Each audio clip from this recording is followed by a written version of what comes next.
Hoy nos vamos a meter de lleno en una de las historias de resistencia más increíbles de la América colonial.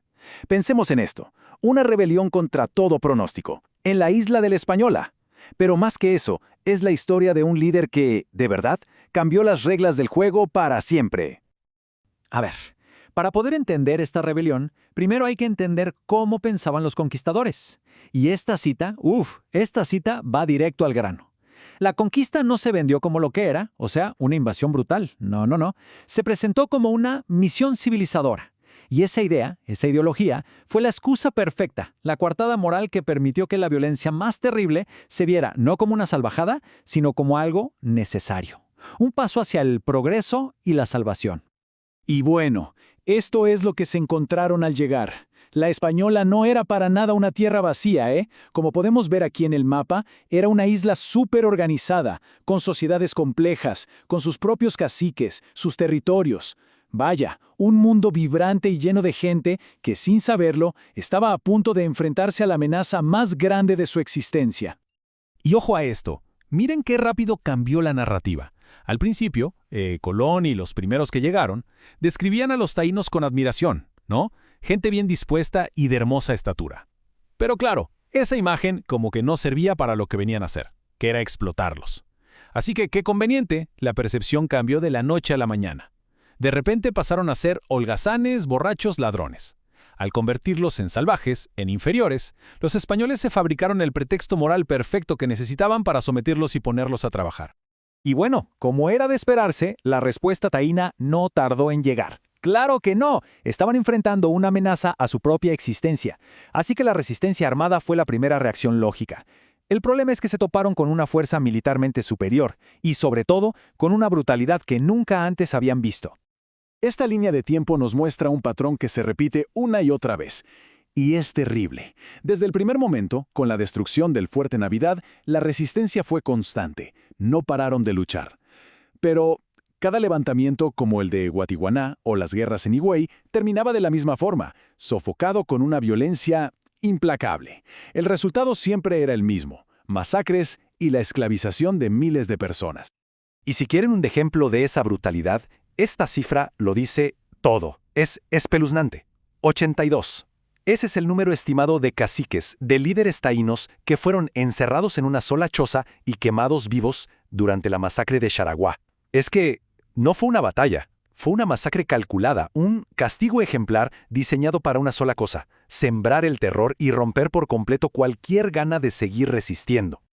Ok, después de estas derrotas militares tan devastadoras, cualquiera pensaría que la resistencia se acabó. Pero no terminó. Simplemente se transformó.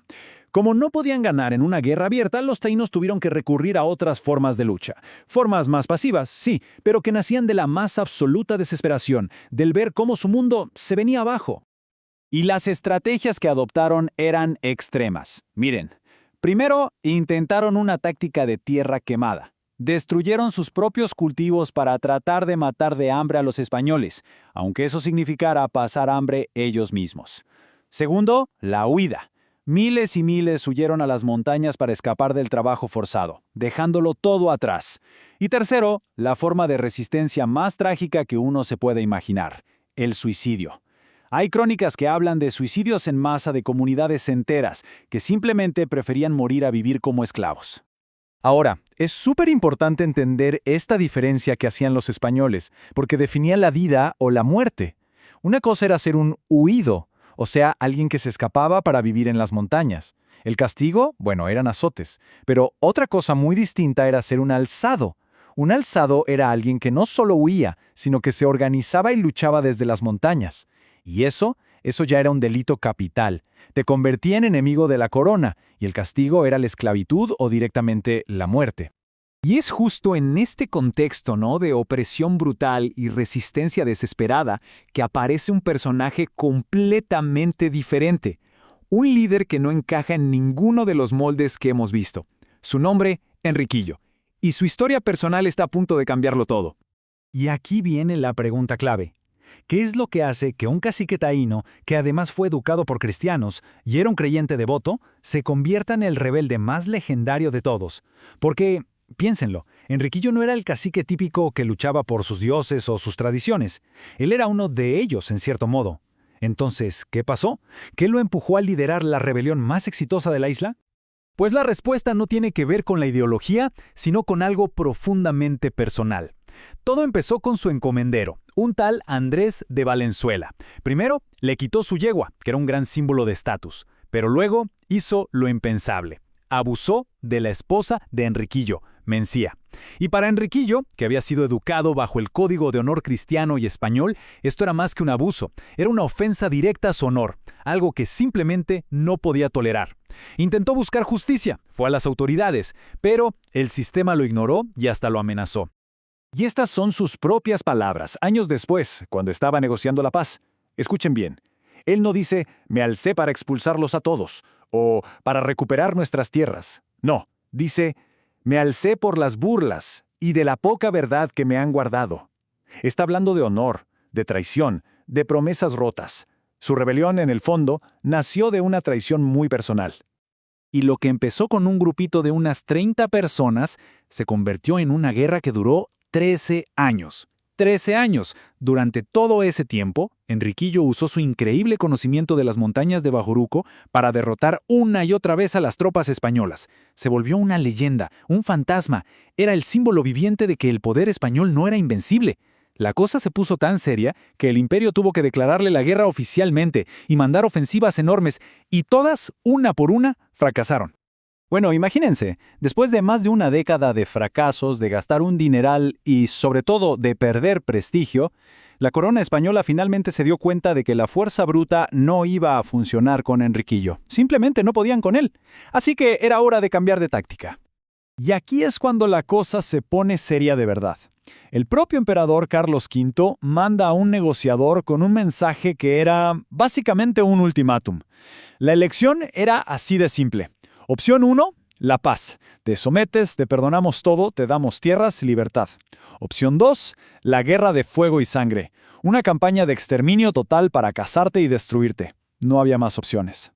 Y para que quedara súper claro que no estaban jugando, le dijeron esto, una frase potentísima, que lo encontrarían aunque fuera una pequeña hormiga escondida en las entrañas de la tierra. El mensaje era claro, esta rebelión se acaba, por las buenas o por las malas. La presión sobre Enriquillo en ese momento debió ser, inimaginable. Al final, Enriquillo eligió la paz, y los términos de ese acuerdo, firmado en 1533, fueron algo nunca antes visto. Para él y su gente, perdón total y libertad. ¡Libertad! Y no solo eso, tierra para que fundaran su propio pueblo autónomo. Y para él, el título de don, y para su esposa Mencía, el de doña. A cambio, claro, él aceptaba ser súbdito del rey, y aquí viene la parte más controversial. Se comprometía a ayudar a capturar a otros rebeldes que anduvieran huyendo. Y aquí está la pregunta del millón, ¿no? Si uno mira la historia, los españoles tenían un historial bastante malo de cumplir tratados. A Canabó, en esa misma isla, o Atahualpa en Perú, los traicionaron y ejecutaron después de acuerdos parecidos. Entonces, ¿por qué con Enriquillo fue diferente? ¿Por qué este tratado sí se respetó? Pues parece que hay 3 razones fundamentales. La primera, y quizás la más importante, Enriquillo era cristiano. Así que no podían aplicar la justificación de guerra justa contra un pagano. Se quedaron sin esa excusa. Segundo, sus objetivos eran personales. Él nunca dijo quiero expulsar a los españoles. Él pedía vivir en paz y con dignidad. Y tercero, después de 13 años de lucha, se había vuelto un símbolo tan poderoso que para los españoles era más útil tenerlo rendido y en paz que muerto. Su rendición era la mejor propaganda para pacificar la isla. Y así termina la historia de Enriquillo. Logró lo que nadie creía posible. Murió 2 años después de firmar la paz, en 1535, tranquilamente en su propio pueblo como un hombre libre. Su rebelión de 13 años no solo le ganó la libertad, sino que quedó para siempre en la historia como uno de los levantamientos indígenas más exitosos y más particulares de toda la historia de las Américas. Y esta historia nos deja con una última pregunta para reflexionar. La figura de Enriquillo como que nos rompe los esquemas de lo que pensamos que es la resistencia, ¿no? No fue un rebelde que luchó por preservar su cultura o su religión ancestral. Luchó por su honor personal, casi como un caballero cristiano al que han ofendido. Su caso nos obliga a pensar que la resistencia no es una sola cosa, no es un bloque, sino una respuesta increíblemente compleja y sobre todo profundamente humana ante la injusticia.